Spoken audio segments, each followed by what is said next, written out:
धनतेरस के दिन आप ये 13 चीजें खरीदें और इन चीजों को खरीदते ही आप माला माल हो जाएंगे। धनतेरस के दिन क्या क्या खरीदना चाहिए क्या नहीं, आइए चलिए जानते हैं इस पूरी वीडियो में। लास्ट तक देखिए। धनतेरस के दिन क्या खरीदारी करनी चाहिए और क्या नहीं, आइए चलिए जानते हैं। हिंदू पंचांग के अनुसार प्रतिवर्ष कार्तिक मास कृष्ण पक्ष की त्रयोदशी तिथि को धनतेरस मनाई जाती है। इस पर्व की महत्वपूर्ण बात यह है कि आज के दिन सोने चांदी के आभूषण, पीतल के बर्तन एवं अन्य चीज़ों की खरीदारी करना शुभ माना जाता है।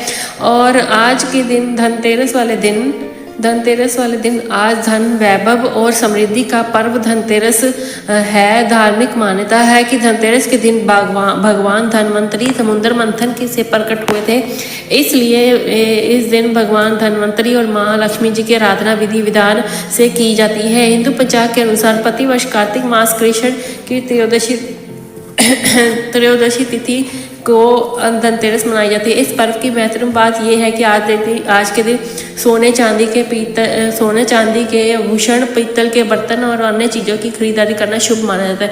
इस दिन शुभ मुहूर्त पर खरीदारी करना बेहद ही शुभ होता है। इसका महत्व भगवान धन्वंतरी की पूजा से स्वास्थ्य और सेहत से में लाभ मिलता है। इस दिन ही दीपावली की रात लक्ष्मी जी, गणेश जी की पूजा के लिए मूर्ति भी खरीदते हैं। समुद्र मंथन के दौरान देवासुर संग्राम के वक्त भगवान धन्वंतरी स्वर्णमयी कलश लेकर उत्पन्न हुए थे। तभी से कार्तिक मास की कृष्ण पक्ष की त्रयोदशी तिथि में धनतेरस मनाने की परंपरा चली आ रही है। शास्त्रों के मुताबिक धनतेरस के दिन नया सामान घर पर लाना बेहद शुभ माना गया है और इसका फल आपको अप्रत्यक्ष रूप से मिलता है। पहला है दान। पान के पत्ते विशेष रूप से माने जाते हैं, धनतेरस के दिन शुभ माने जाते हैं। पान के पत्ते लाने से लक्ष्मी जी प्रसन्न होती हैं। 5 पत्ते लाएं, लक्ष्मी जी को चढ़ाएं और उसके बाद दीपावली के बाद इन पत्तों को बहते हुए जल में प्रभावित कर दें। और हिंदू धर्म के अनुसार घर में कछुआ रखने से शुभ माना जाता है। विष्णु जी का अवतार है कछुआ घर में खरीद कर ला सकते हैं।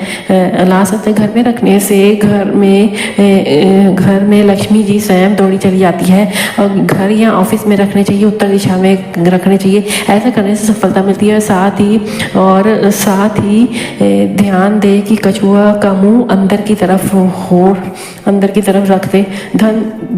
तीसरा, धनतेरस के दिन लक्ष्मी चरण लाया जाता है।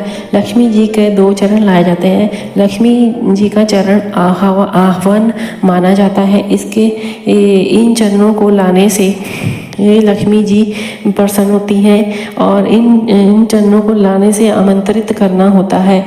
एक चरण को मुख्य द्वार पर लगा दें, रख दें वहाँ पे, और दूसरा पूजा की स्थान पर रखना चाहिए। ऐसा करने से लक्ष्मी जी का आमंत्रण होता है।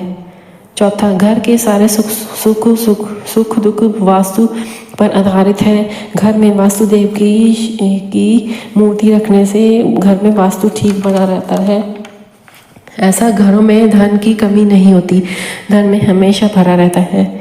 मिट्टी के बर्तन लाएं, मिट्टी का घड़ा या सुराही अवश्य लाएं। इस दिन दीपावली के दिन जरूर लाएं। उत्तर दिशा में रखना चाहिए भरकर।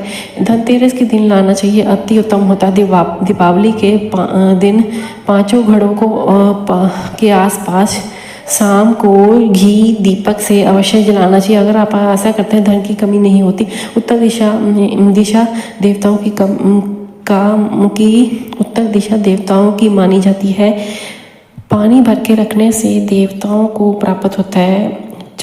इसे चख के देखना दूसरों से पानी से अलग होता है। इसकी सुगंध कमल के फूल जैसी होती माँ लक्ष्मी के आगमन का होना संकेत होता है। इसी दौरान एक ब्राह्मणी थी जो निर्धन थी। उसे गुरु ने उत्तर दिशा में सुराही रखने को बोला था। कहा था कि सुराही रख देना। धनवान हो गई थी वो थोड़े दिनों बाद यह उपाय करने के बाद। और छेवां है कि आप साबुत धनिया लाना चाहिए। धनिया लाना चाहिए। महालक्ष्मी से कृपा बनी रहती है।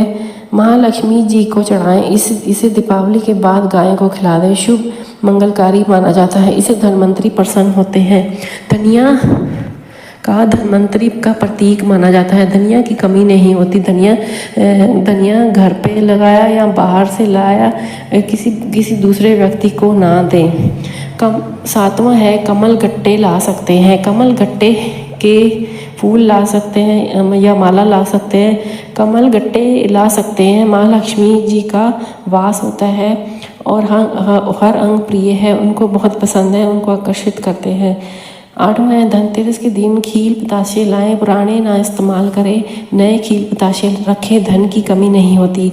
नौवां है नमक का पैकेट, सुख समृद्धि का वास होता है। नमक का पोछा लगा सकते हैं। नकारात्मक ऊर्जा और सकारात्मक ऊर्जा का वास होता है।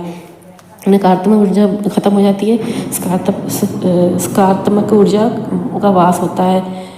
10वां है झाड़ू लेकर आए। झाड़ू को महालक्ष्मी का प्रतीक माना जाता है, इसलिए झाड़ू लगाना चाहिए। झाड़ू को कचरे और गंद को साफ करती है। उसी दिन महालक्ष्मी आपके मन को मैल को अच्छे से साफ करती है और अच्छे विचारों से भर देती है। धनतेरस के दिन ही खरीदना चाहिए। 5 झाड़ू खरीदना शुभ माना जाता है।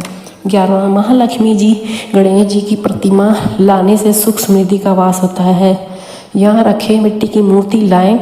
ध्यान रखें मिट्टी की मूर्ति लाएं। धनतेरस के दिन हल्दी। 12वां है हल्दी खड़ी लेकर आए। कपड़े में गांठ बांधकर अपनी तिजोरी या जहाँ पर आप धन रखते हैं वहाँ रखते, लक्ष्मी जी प्रसन्न होती, धन की कमी नहीं थी। 13वां है मेंढक को आहवन माना जाता है, वर्षा का आहवन माना जाता है, शुभ होता है। मंडूक शास्त्र में इसे चाबी कहा जाता है। ये तीन पैरों वाला होता है मेंढक। इनसे इसकी मूर्ति लाए। मेंढक की 3 टांगों वाला लेके आए। मेंढक लाए घर पर। मेंढक धन और अपनी ओर धन को खींचने का काम करता है। 14वां है दक्षिणावर्ती शंख हमेशा लाएं। समंदर मंथन के दौरान राजाओं की प्रतिमा मिली थी। शंख दक्षिणा शंख मिला था। जो व्यक्ति दरिद्रता और चक्र में फंस जाता है और इसे इस्तेमाल करने से धन में कमी नहीं होती। धनतेरस के दिन ऐसी चीज़ों को लाने से कभी कमी नहीं होती। मेरी वीडियो अच्छी लगे तो प्लीज़ सब्सक्राइब लाइक करना।